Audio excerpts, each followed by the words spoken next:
L'aventure de Delambre et Méchain, une stratégie pour mesurer le mètre. Comment mesurer une longueur par triangulation. En 1792, Jean-Baptiste Delambre et Pierre Méchain, astronomes et mathématiciens français, sont mandatés par l'Académie des sciences pour établir un système de mesure universel valable qui n'ait plus pour modèle l'homme. En effet, à l'époque, on mesurait alors en pouces, en pieds, en coudées. Jean-Baptiste Delambre et Pierre Méchain, mais également leurs collaborateurs, devaient définir la longueur du mètre, fixée selon les scientifiques de l'Académie à la 10 millionième partie du quart du méridien terrestre. Ils se lancent pour cela dans la mesure du méridien de Paris pour rejoindre les deux pôles du globe.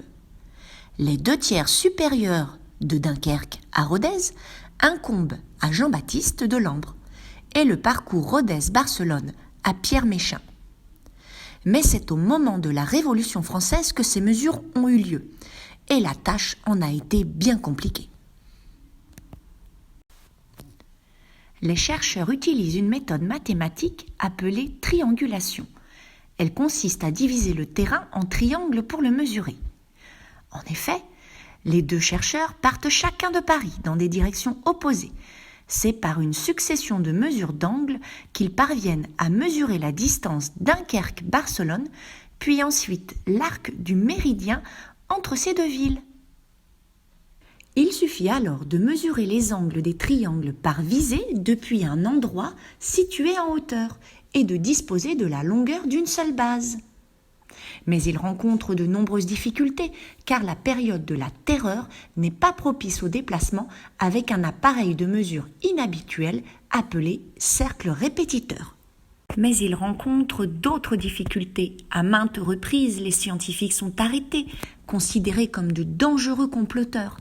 Delambre rencontre des problèmes avec les gardes nationaux locaux, peu coopératifs et intéressés. Pendant une année, il ne peut pas travailler.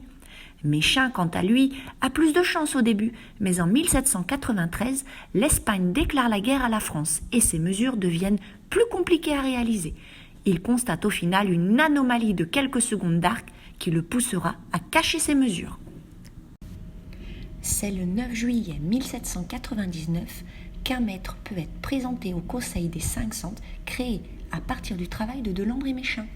Sa longueur est de 0,513 074 toises, car du calcul de la méridienne, il ressort que 5 130 740 toises doivent séparer le pôle de l'équateur. L'histoire de Delambre et Méchain, mesurant le monde, aura permis d'asseoir la supériorité de la science moderne.